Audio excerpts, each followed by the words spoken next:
দেশের বিভিন্ন বিশ্ববিদ্যালয়ে অনাকাঙ্ক্ষিত ঘটনায় শিক্ষা কার্যক্রম ব্যাহত হচ্ছে বলে জানিয়েছেন শিক্ষা উপদেষ্টা সিআর আবরার।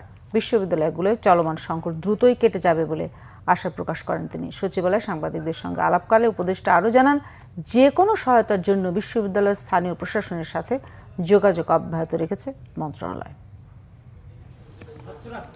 গত কয়েকদিন দেশের বিভিন্ন বিশ্ববিদ্যালয়ে যে কতগুলো অনাকাঙ্ক্ষিত ঘটনা ঘটেছে, তো সেটাতে আমিও মন্ত্রণালয় অবহিত রয়েছে এবং অবশ্যই তার দ্বারা স্বাভাবিক শিক্ষা কার্যক্রম কিছুটা ব্যাহত হচ্ছে। তো সেটাতে আমরা যথেষ্ট রকমভাবে উদ্বিগ্ন।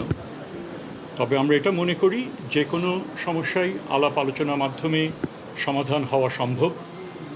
আমরা আশা করি, আমরা জানি যে সেই প্রক্রিয়া শুরু হয়েছে এবং সেটা সমাধানের দিকেই এটা এগিয়ে যাচ্ছে।